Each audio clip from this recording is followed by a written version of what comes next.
Sir, I have both hands out the window. Please don't hurt me. Hurt you? I haven't even started. Get out, or you're getting sprayed. Marcus didn't even finish drawing breath before Officer Kyle Barrett stepped in, lifted the canister, and fired pepper spray straight into his eyes at point-blank range, hitting him so hard and so fast that his scream came out broken. The shock stole the air from his chest. His hands, which had been open and visible, shot toward his face on instinct. And Barrett's voice thundered again, accusing him of resisting when all Marcus could do was gasp against the burn that felt like fire spreading across his skin. Before we go into this story, tell me where you're watching from, and if you're here to follow stories of courage, accountability, and the truth behind moments like this. Subscribe to the channel and give me a like. Your support helps bring these stories to the people who need to hear them.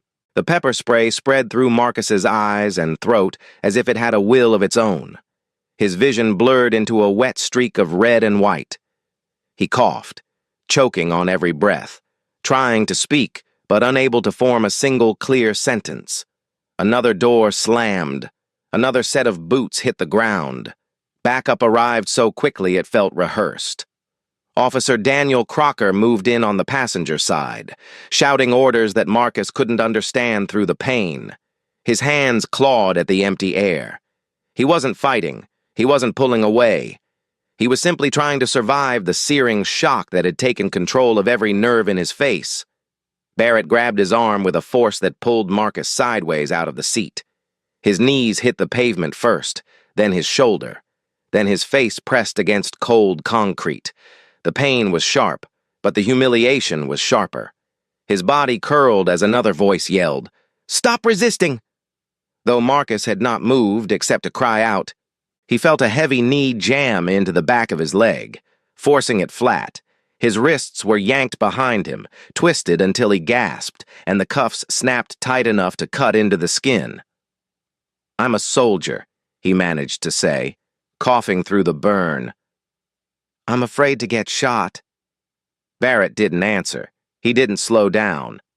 He tightened the cuffs one more notch and pushed Marcus forward with the careless pressure of a man handling luggage instead of a living person. Marcus tried to pull air into his lungs, but each breath came sharp and painful. His mind flashed to nights overseas when danger came without warning, nights when he had to remind himself to breathe, to stay focused, to keep moving. But here, in his home state, in a gas station he had visited 100 times, the fear felt worse because it came from men in uniforms that were supposed to protect citizens like him. His chest tightened as he lay on the pavement, tasting metal, pepper spray, and rain all mixing together. Crocker hovered nearby, giving quick updates into his radio, calling it a high-risk stop and mentioning something about a temporary plate. Marcus heard the words but couldn't hold on to them. They drifted in and out of his consciousness as he tried to keep his body still. Every movement sent another wave of pain through his face and down his neck. He kept his eyes squeezed shut because opening them only made the burn stronger. When the officers finally pulled him into a seated position on the curb, his legs trembled so much he could barely keep them folded under him. Rain slid down his cheeks, but it did nothing to ease the sting. His breath came in quick, ragged pulls. He fought the urge to vomit. He fought the urge to scream again. He fought the urge to let the memories swallow him whole. Barrett paced in front of him, shaking his head as if disappointed. Didn't listen. He muttered. Didn't comply. Marcus tried to answer, but the words caught in the tightness of his throat. He bent forward slightly, trying to calm himself, trying to slow the pounding in his chest. The world looked smeared, as though someone had dragged a wet cloth across his vision.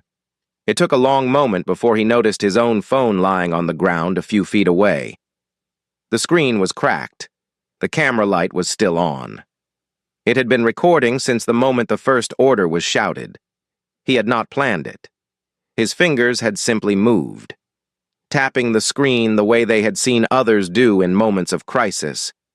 He didn't know that this recording, lying in the rain, picking up every word and every blow, would become the single piece of evidence that would change his life.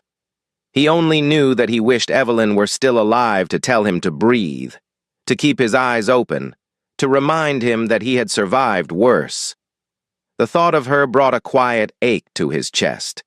Her voice was the only thing that could steady him, but tonight, it was only a memory. Barrett leaned down, studying him with a look that carried annoyance rather than concern. "Next time someone tells you to get out, you get out," he said, as if Marcus hadn't been begging for a chance to speak. "You're lucky we didn't go further." Marcus didn't respond. He couldn't. The only sound he managed was a weak exhale through clenched teeth. His hands were numb. His shoulders shook. His eyes refused to stop burning. Crocker finally walked over with a towel, not to help, but to wipe the pepper spray off his own gloves. He didn't look at Marcus. He didn't acknowledge the pain. He simply kept talking with Barrett about radio codes, paperwork, and the aggressive behavior they would write down. It was as if Marcus were an object, not a man who had done everything he could to stay alive that night. As the minutes passed, Marcus forced his gaze downward and found the patch on his sleeve. The Army flag. The symbol he had worn through deployments, through loss, through the hardest years of his life. The patch was smeared with dirt and pepper spray. His lieutenant bars were scratched where they had scraped the concrete. He stared at them until his vision steadied enough for him to swallow the rising humiliation.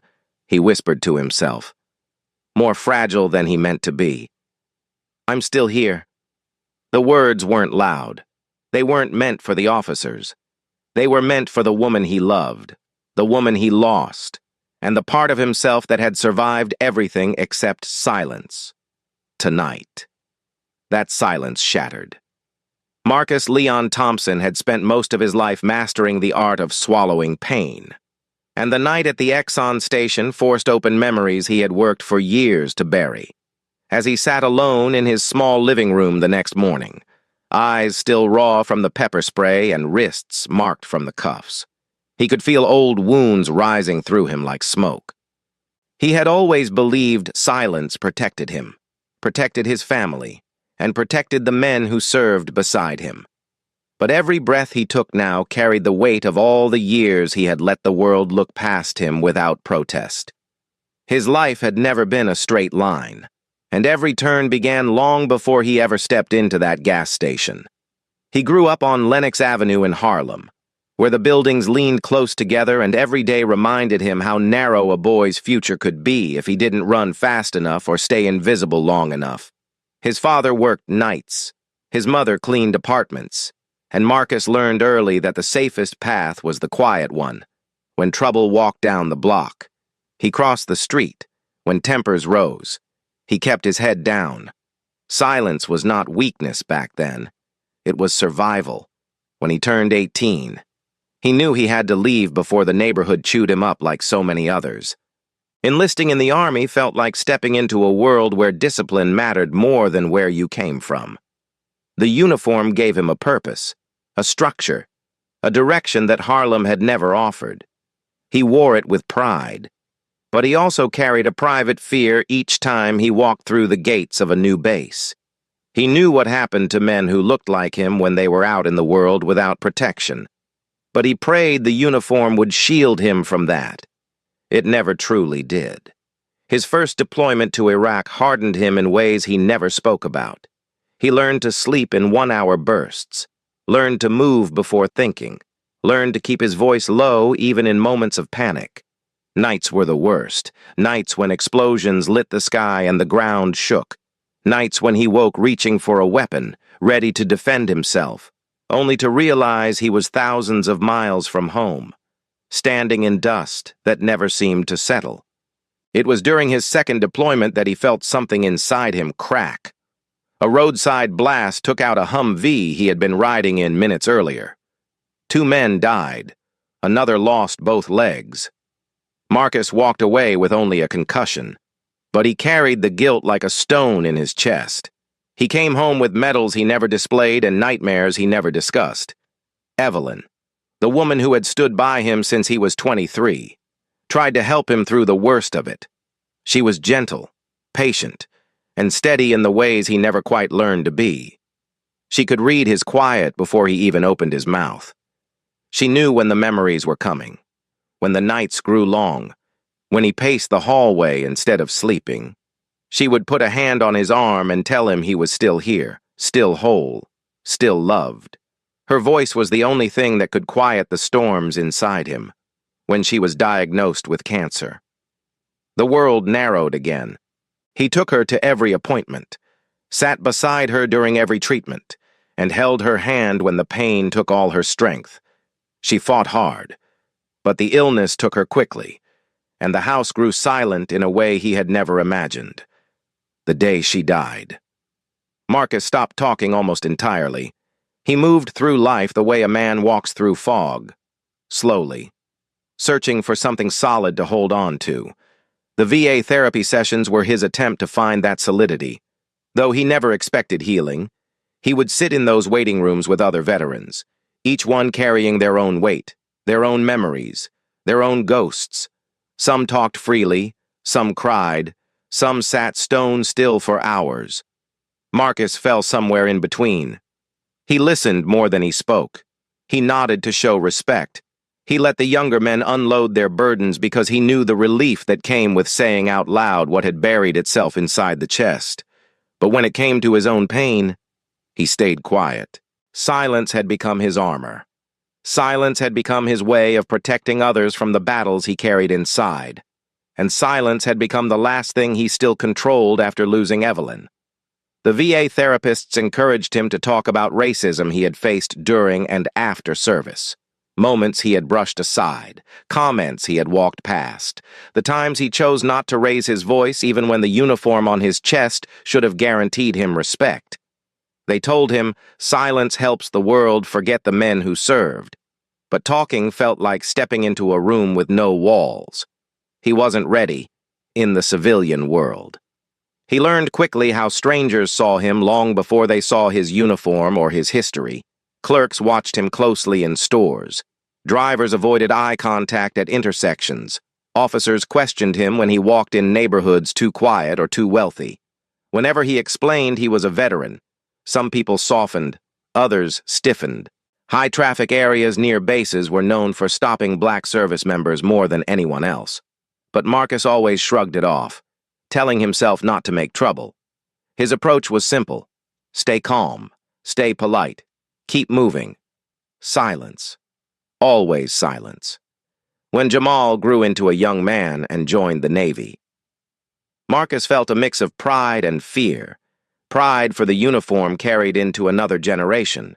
Fear because his son was living in a world where respect for black service members was inconsistent at best. He worried every time Jamal drove across a state line. He worried every time he saw a news headline. But he never shared those fears. Fathers are supposed to be strong, he told himself. Fathers are supposed to shield their children from the darkness, not hand it to them. The night at the Exxon station shattered the last of that shield. For the first time. Marcus understood that silence had not protected him. Silence had only made him easier to ignore. As he sat in his living room replaying every second of the encounter, he felt something shift inside him. The burn in his eyes had faded into a dull ache. But the humiliation lingered. The violence had touched a part of him he thought long dead.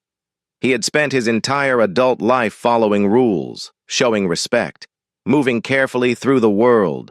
None of it stopped the canister from firing into his face. None of it stopped the hands from dragging him across concrete.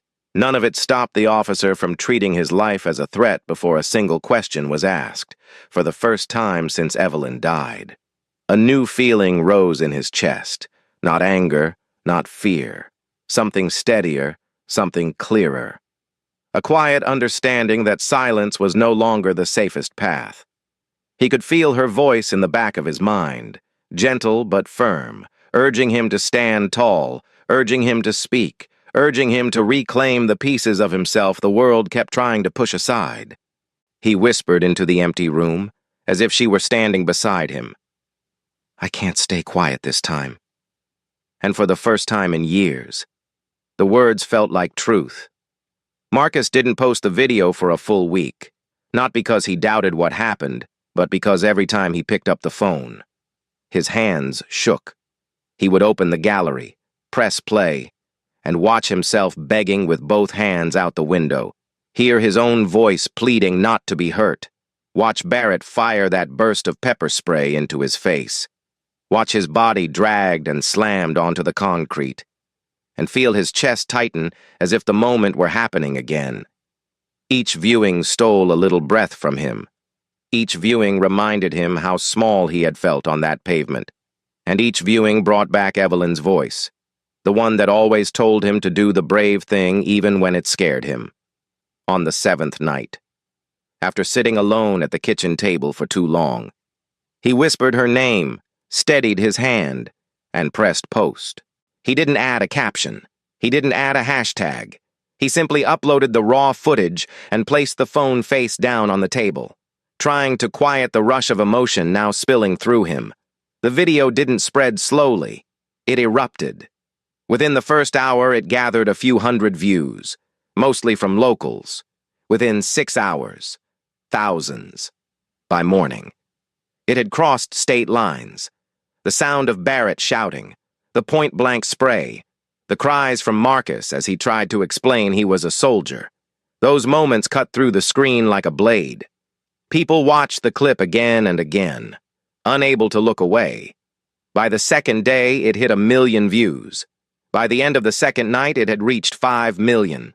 Viewers from across the country sent messages, comments, and calls for justice. Veterans recognized the fear in Marcus's voice.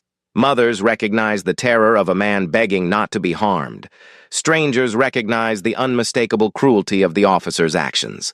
And through all of it, a single phrase began to appear everywhere: justice for Marcus. Protests formed faster than Marcus ever expected. By the third day, people stood outside the Suffolk Police Department holding signs with the words he had spoken on camera. "I'm afraid to get shot." News vans lined the sidewalk. Reporters argued for space near the entrance. Local leaders called for transparency. Civil rights groups demanded an investigation. And through the noise of the crowd, television anchors repeated a truth the video made undeniable. A black man in uniform had begged for mercy in a city that claimed to honor service. And still, he was met with force. Marcus sat on the edge of his bed, overwhelmed by the rapid attention, unsure how to feel. Part of him wanted to disconnect from everything. Part of him felt exposed in a way he never imagined. And another part, small but growing, felt a strange sense of relief, as though the silence he had carried for decades had finally cracked open. But the weight of being seen, truly seen, after a lifetime of wanting to disappear, was almost too much for him to bear. He kept his phone on the dresser, screen facing away, trying to shield himself from the world he had accidentally pulled inside his home. Then came the call that pierced through all his restraint. It was nearly 3 in the morning when his phone buzzed. He didn't recognize the number, but the area code told him everything. San Diego. His son, Jamal. Marcus answered, expecting a steady voice, the calm tone of a Navy master-at-arms who had seen his share of trouble. Instead, he heard trembling breath, followed by 5 words spoken too slowly to hide the pain beneath them. "Dad, I saw the video." There was a long silence on the line, and Marcus felt something inside him collapse. Jamal's voice tightened. "Why didn't you call me?" Marcus tried to respond, but every word tangled in his throat. The father in him wanted to speak strength. The man in him wanted to hide. The soldier in him wanted to stay silent, but none of those versions could match the truth he needed to say. "I didn't want you to worry." The reply came fast, nearly sharp. "You're my father. I'm supposed to worry." That exchange, simple as it was, broke Marcus open. It laid bare decades of fear, pride, and restraint. Jamal continued, voice steadier now. I put in for emergency leave. I'll be home soon. Marcus didn't answer right away. He closed his eyes, breathed slowly, and said the words he had not said in 30 years. I need you here. When Jamal landed at Norfolk Airport hours later, he didn't carry luggage. He didn't change out of his uniform. He moved through the terminal with the urgency of a man who had spent the entire flight replaying the video in his mind. When he reached Suffolk, he walked straight into his father's house without knocking. Marcus stood in the living room, shoulders bent, trying to appear composed. Jamal didn't say anything. He simply stepped forward and wrapped his arms around his father, holding him in a way neither of them had done since Jamal was a small boy. The moment lingered. Marcus tried to stay strong, but the months of therapy, the years of trauma, and the humiliation of that night all pressed against him at once. His breath broke, his body shook, and for the first time since Evelyn died, he let himself cry in someone else's arms. Jamal held him tighter, whispering, "It's all right. Dad, I've got you. You're not alone." Meanwhile, the officers involved faced a different kind of storm. Barrett's name leaked online. Comments flooded his social media pages until they shut down. Emails poured into the department demanding his suspension. Death threats arrived from anonymous accounts, pushing the police chief to assign protection. Barrett's patrol car was moved out of sight. His desk was cleared. He denied wrongdoing through the department's spokesperson. But the video contradicted every carefully rehearsed line. Crocker fared no better. His radio call labeling the stop as high risk came under scrutiny when records showed Marcus had obeyed every order until the spray hit his face, inside the Suffolk precinct. Tension rose. Officers whispered. Commanders argued behind closed doors. Civilian review boards demanded answers. The mayor called an emergency meeting. Pressure built from every direction.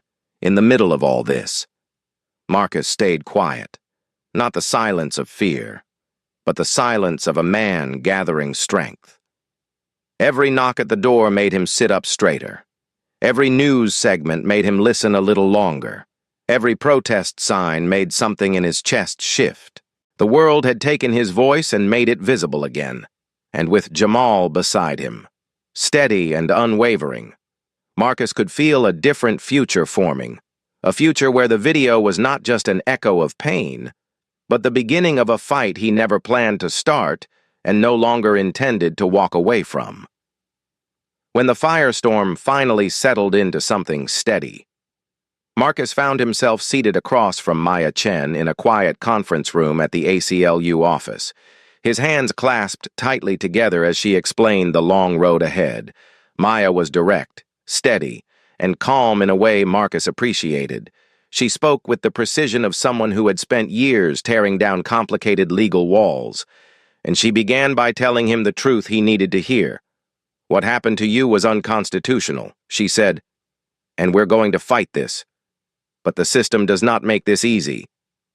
Marcus nodded, unsure if he was ready for a fight of any kind.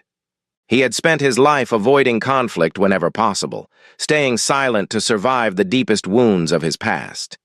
But when Maya placed the printed complaint in front of him, his name at the top, the details of the stop, the violence he endured, the demand for relief, he felt a steadiness inside he had not felt in years. She told him they would file a civil rights lawsuit under Section 1983, seeking $750,000 in damages for excessive force, false detention, and the violation of his constitutional rights. Marcus listened closely, absorbing each word as though learning a language he never expected to speak. Maya warned him that the police would claim qualified immunity, a doctrine that often shielded officers from accountability unless they violated clearly established law.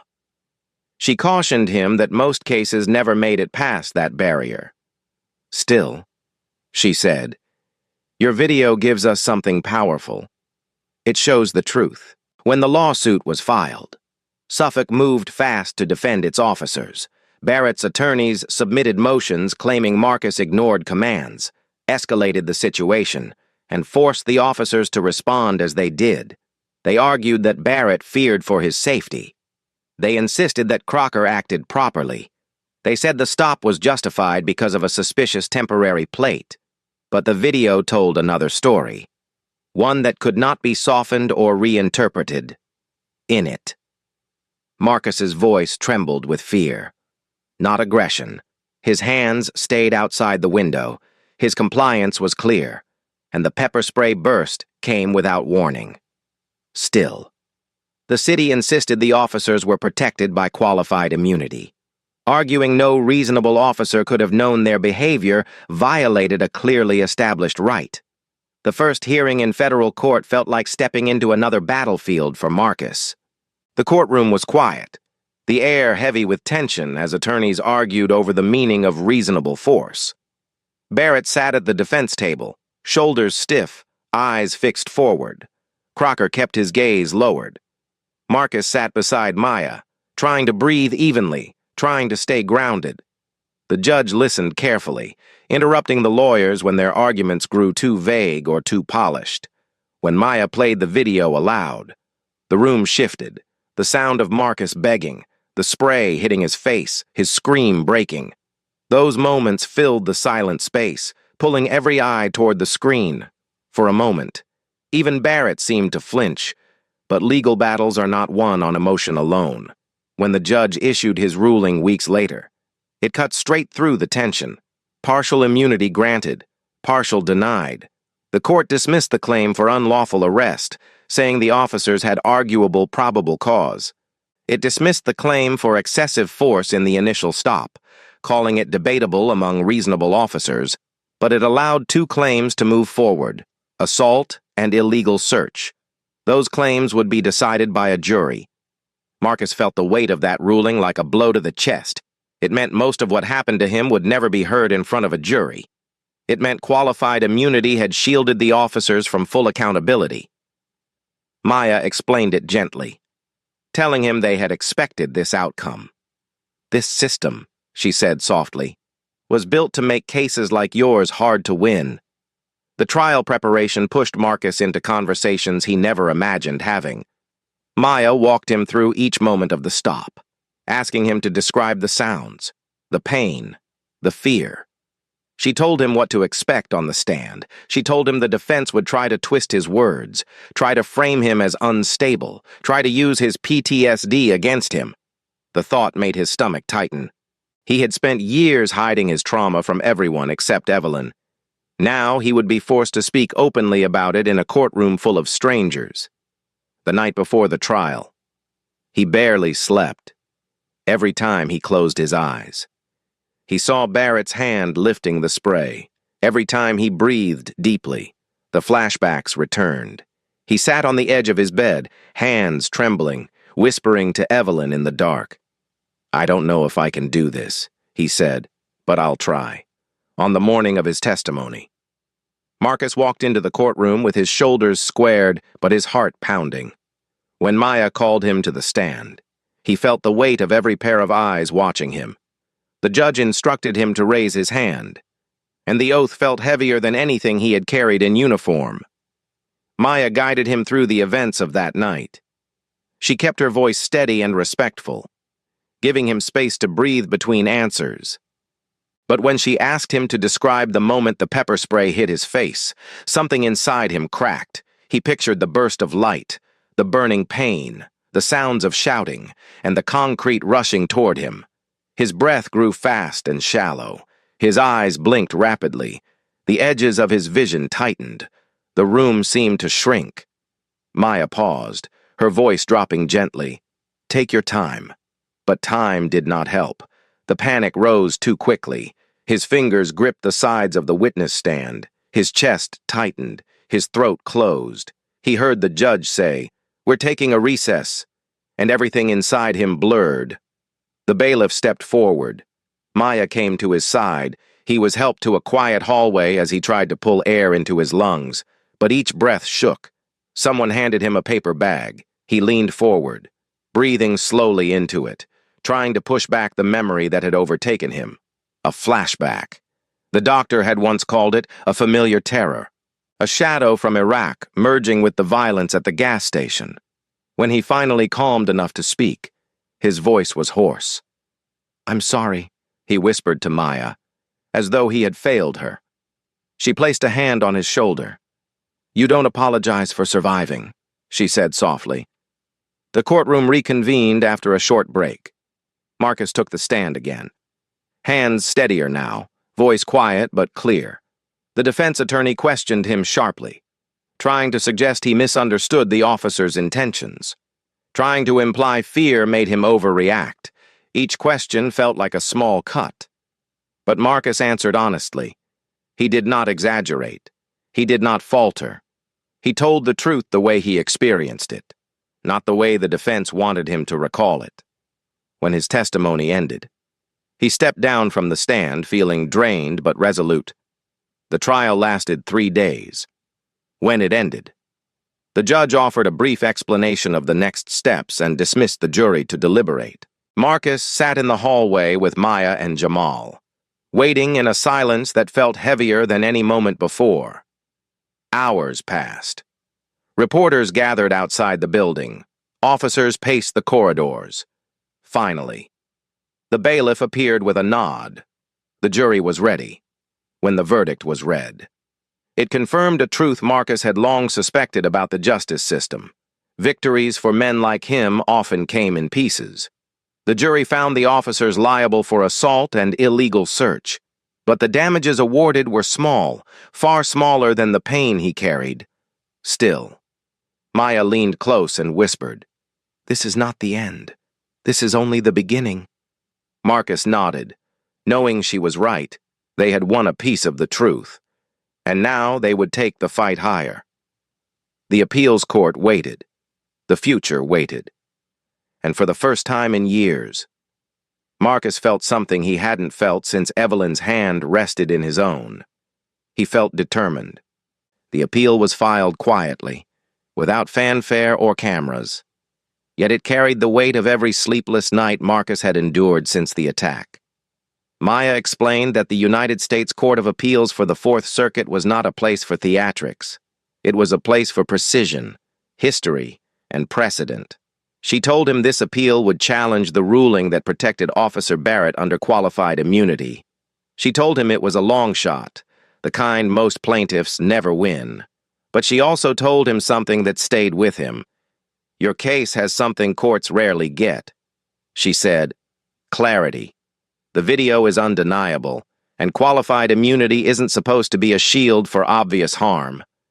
Marcus listened, nodding quietly, trying to steady himself against the hope rising inside him. He had learned to distrust hope. Too many things in his life had reminded him that hope was a fragile thing for a black veteran. But the appeal represented a kind of justice he had never imagined fighting for. It was no longer just about his pain. It was about the next man who would be stopped in the dark, the next veteran who would whisper, "Don't hurt me," and hope the world listened. When the briefing stage began, Maya worked late into the night drafting arguments that read like a ledger of everything stolen from Marcus: his dignity, his safety, his voice, and the trust he had carried into every uniformed interaction. She wrote with clarity, citing case after case, showing how previous courts had ruled on unreasonable seizures and excessive force. She highlighted the video frame by frame, noting the moment Marcus raised his hands, the moment Barrett aimed the spray, the moment the concrete met Marcus's face. She placed each fact under the legal microscope and left no room for ambiguity. Her argument was simple. Barrett's actions violated clearly established constitutional rights, and qualified immunity should not apply. The city responded with equal force, claiming the officers acted reasonably, insisting the night was chaotic, and arguing the courts should show deference to law enforcement judgment. They painted Marcus as unpredictable, suggesting his PTSD made him react in ways officers could have perceived as threatening. Reading those words caused something hot to rise in Marcus's chest. Maya placed a hand on his forearm. "They're trying to make you the reason for your own assault," she said, "but they don't get to rewrite what we all saw." When the oral argument date was set, Marcus traveled with Maya and Jamal to Richmond. The courthouse felt imposing and cold, its stone pillars rising like sentinels guarding the law. Inside, the courtroom was smaller than he expected, almost intimate, with 3 judges seated high above, robes flowing like dark wings. They listened without expression, eyes sharp as they scanned the attorneys below. Maya stood first. Her voice was calm, measured, carrying the weight of professionalism and conviction. She laid out the facts.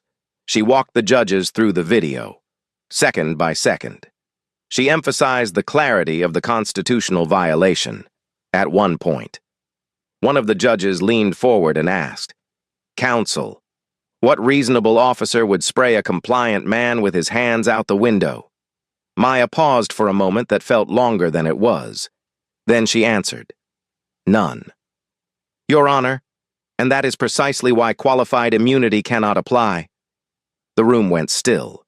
The city's attorney spoke afterward, but the judge's questions came fast and pointed. They pushed back against hypothetical scenarios. They challenged the notion that unclear commands excused violent force. They returned again and again to the video. It felt, for the first time, as though the truth was not slipping through Marcus's fingers. When the argument ended, Maya turned to him and whispered, "Whatever happens, you stood your ground today." Jamal placed a steady hand on his father's shoulder, grounding him in a moment Marcus knew he would remember for the rest of his life. Weeks passed with no word.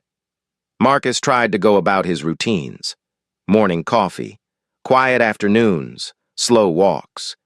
But there was an undercurrent of tension running through him.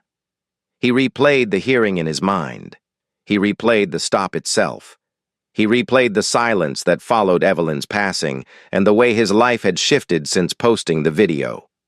Some days he wondered if he had gone too far. Other days he wondered if he had not gone far enough. He reminded himself that fights like this were not fought for comfort. They were fought for change. When the Fourth Circuit ruling finally arrived, it came in a thin envelope, the kind that looked too small to carry anything meaningful. Maya called before he opened it. "Are you sitting down?" she asked. Marcus swallowed hard. "Yes." She exhaled once. "We won." The court had stripped qualified immunity from Officer Barrett for unreasonable seizure. They wrote that any reasonable officer should have known that a compliant man, with hands visible and no signs of threat, could not be sprayed and dragged out of his vehicle without violating the Constitution. They recognized the clarity of harm. They recognized the clarity of the video. They recognized the humanity that had been ignored that night. For the first time, the law recognized Marcus. He held the ruling in his hands, reading the words again and again, not because he doubted them, but because the weight of them settled so deeply into him that he needed time to absorb the truth. The courts saw him, they believed him, and they agreed he had been wronged. A retrial was ordered, this time, with qualified immunity off the table. The city had to defend its actions on the merits alone.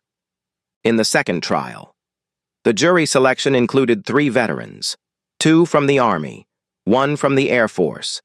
Each listened closely as the evidence was presented. Marcus sat through the proceedings with a new steadiness. He no longer felt invisible. He no longer felt like a man pleading for acknowledgement. He felt like a witness to his own truth.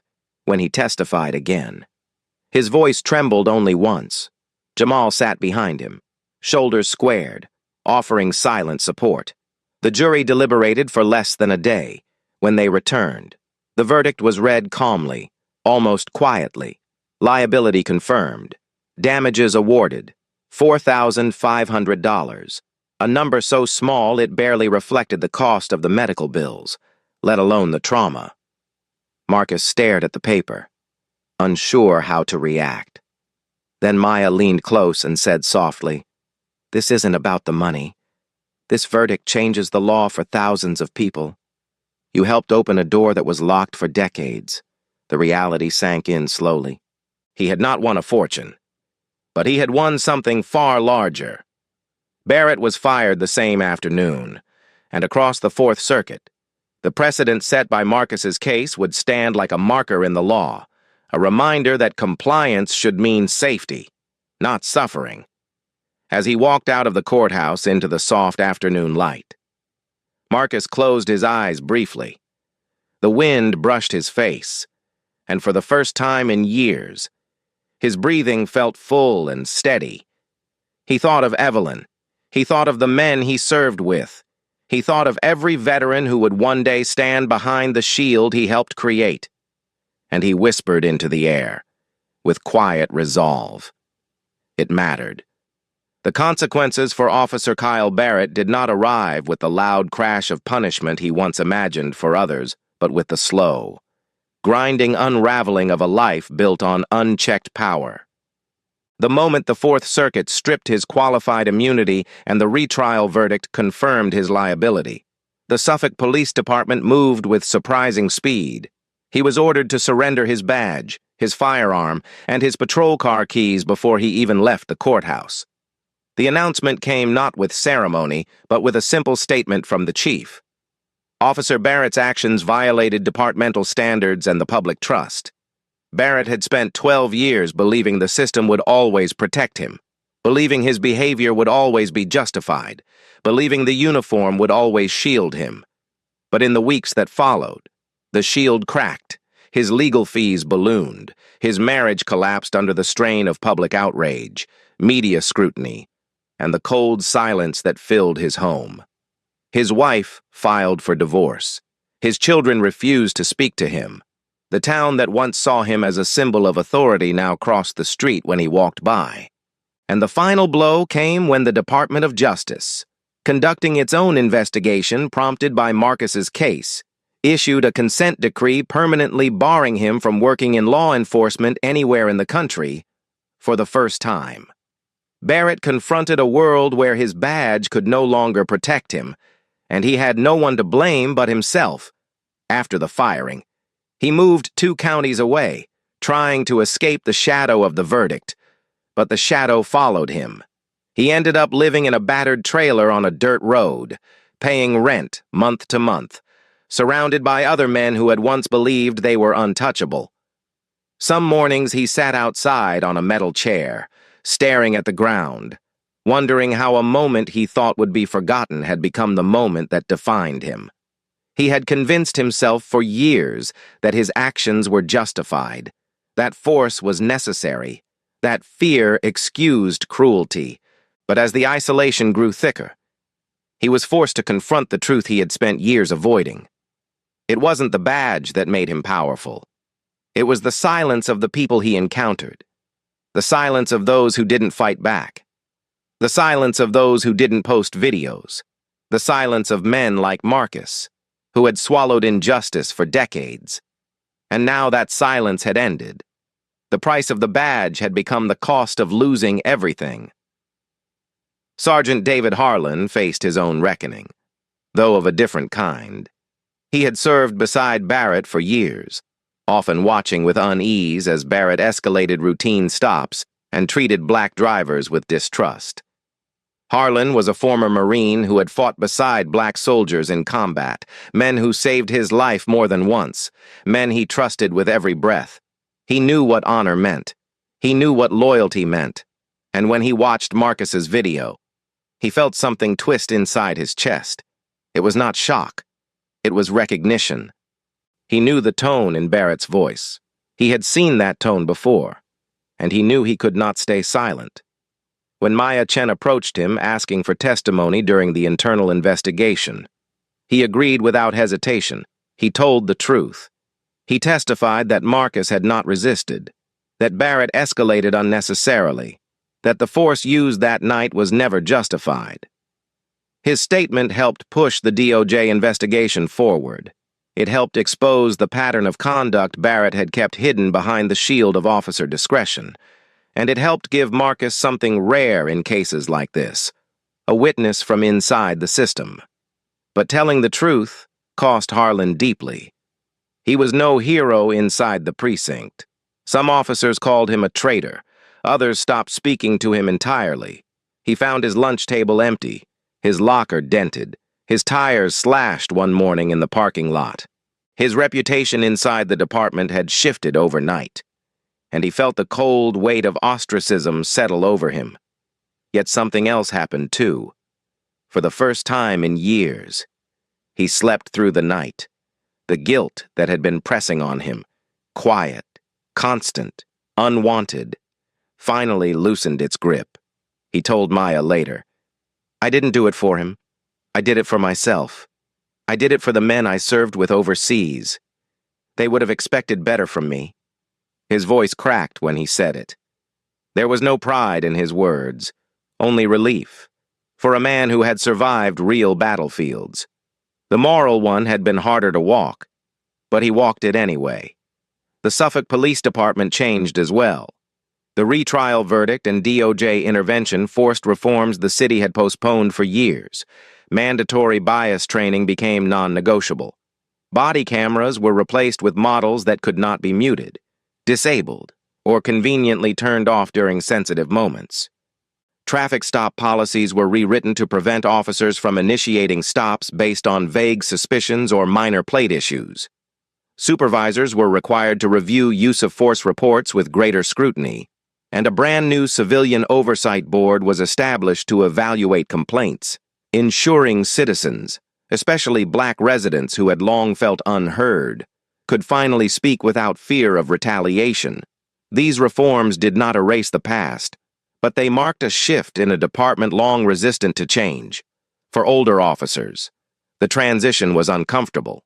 For younger ones, it felt overdue, and for the community, it felt like a first step toward rebuilding trust. When Marcus learned Barrett had been fired, bankrupt, and banned from law enforcement, he felt no triumph. He felt no satisfaction. He sat at his kitchen table, hands folded, staring at the letter from Maya explaining the final outcome. Jamal stood behind him quietly. Watching his father process the news, Marcus whispered, "I never wanted to ruin him. I just wanted to be treated like a man." Jamal placed a hand on his father's shoulder, grounding him the way Marcus had once grounded him.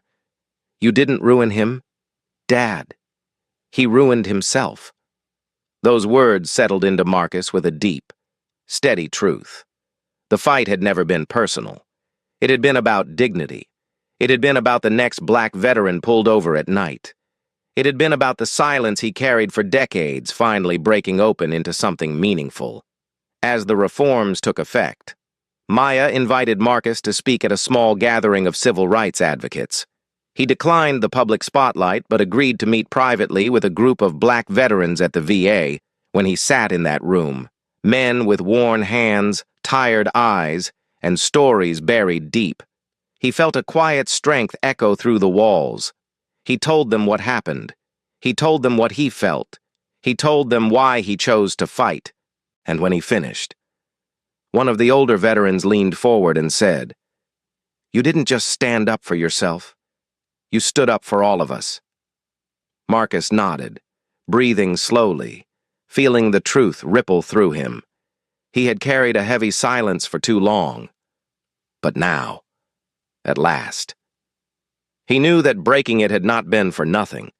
The price of the badge had been paid by the man who misused it, and the price of silence had been lifted from the man who survived it. Marcus never imagined the end of this journey would feel quiet, not victorious, not triumphant. Quiet. A kind of stillness he had not known since the years when Evelyn's laughter filled the house and the world felt steady beneath his feet. After the verdict, after Barrett's firing, after the reforms and headlines faded, Marcus woke each morning with a different kind of weight. Lighter, but unfamiliar. It was the weight of a man who had spoken after a lifetime of silence. The weight of a man who finally understood that justice does not always roar. Sometimes it whispers through the smallest cracks in the system, leaving marks that will outlive the men who fought for them. He spent the first few weeks avoiding crowds, avoiding cameras, avoiding reporters who wanted to turn him into a symbol. He didn't want to be a symbol. He wanted to breathe. He wanted to heal, and in that healing, he felt something shift. He no longer carried the shame of what happened that night. He no longer replayed the moment of the pepper spray with the same crushing panic. The fear still lived inside him, but it no longer led him. He stood straighter. He walked steadier. He was still here, and that meant something. When the major networks called asking for interviews, he turned them down. CNN, MSNBC, national papers. All wanted the same thing, the emotional testimony of a man wronged, but he refused to let his pain become entertainment. He chose instead to speak only in places where his words could rest without being exploited. He contacted the local VA and asked for a room. Nothing fancy. Just a space where veterans gathered for weekly meetings. The first night he walked in, a dozen black veterans sat around the table. Old men with slow steps and younger ones with restless hands. Some were amputees. Some carried scars across their faces. Some had eyes that flickered whenever they heard loud sounds. They recognized Marcus instantly, not from the news, but from the look in his eyes. The look of a man who had been hurt, survived, and struggled to find meaning in the aftermath. When he sat down, he didn't give a speech. He didn't rehearse. He simply said, "You know what it feels like to be invisible. You know what it feels like to be stopped for no reason. You know what it feels like to swallow things that should never be swallowed." The room was silent for a long moment. Then one man nodded, then another, and soon the silence shifted, not into noise, but into understanding. Marcus didn't raise his voice. He didn't cry. He spoke gently, steadily, like a man sharing a truth he had finally learned to carry without collapsing under its weight. When he finished, the room felt lighter, and so did he. With time, he and Jamal created a small legal aid fund for service members who faced discrimination during traffic stops and routine encounters. They didn't have much money, but they had purpose. They called it the Thompson Fund, a modest name for a modest beginning. It started with a few $1,000s and a few volunteers, but it grew faster than they expected. Veterans reached out from across Virginia. Some shared their stories. Some asked for help.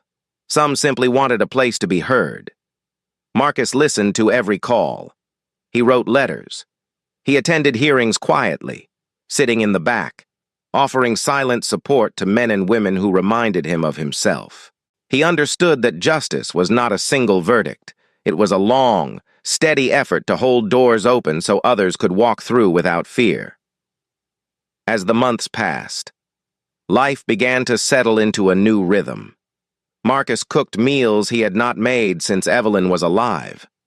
He sat on the porch in the evenings, watching the slow drift of clouds, letting his lungs fill with air that no longer felt tight. He still had nightmares. He still woke sweating some nights, reaching for a weapon that was no longer there. But when he did, he reminded himself of something Evelyn used to tell him. You don't have to carry it alone. And for the first time, that felt true. Jamal called often, checking on him with the firmness of a son who had grown into the man his father always hoped he would become. They talked about simple things: weather, work, memories of Evelyn. But every conversation carried a note of gratitude. They had survived something together, something that reshaped the bond between them. One afternoon, when the wind swept across Suffolk with a gentle chill, Marcus decided to visit the cemetery. He put on his old uniform jacket. He didn't wear it for pride. He wore it for her. The fabric still carried faint hints of the life they had shared. The creases she used to smooth, the threads she once repaired with careful hands. He drove slowly, breathing through the echoes of the past that rose with each familiar turn. When he reached Evelyn's headstone, he stood still for a long moment before kneeling down. The grass was soft. The flag beside her marker fluttered in the breeze. He traced his fingers over her name, reading it the way he had 1,000 times. But today, the grief felt different. Not as sharp, not as consuming, more like a quiet ache woven into the fabric of who he had become. He removed his old lieutenant's cap from under his arm and placed it gently by the headstone. The cap was worn, the metal bar at the front slightly scratched from the night at the Exxon station. He stared at it, remembering how he once polished it before deployments, how he saved it after retirement as a reminder of the man he had been. He touched the insignia now with a slow, deliberate gesture, as though granting himself permission to feel everything he had avoided for so long. Then, with a breath that trembled just slightly, he whispered. I finally used my voice. Baby. The wind lifted, brushing softly against his cheek. The small American flag next to her grave snapped sharply in the breeze, standing tall and unwavering in that moment. Marcus felt no anger, no shame, no fear, only gratitude that he had lived long enough to speak, long enough to be heard, and long enough to understand that survival is not silence. It is truth spoken at the right time, with the right strength, for the right purpose.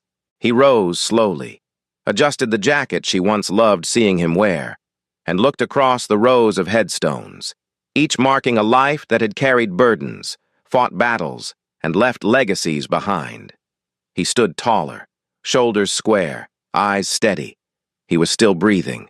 He was still standing. And for the first time, he knew he was standing not just for himself, but for every soldier who had ever whispered, I'm afraid to get shot, and hoped someone cared enough to listen. Thank you for listening.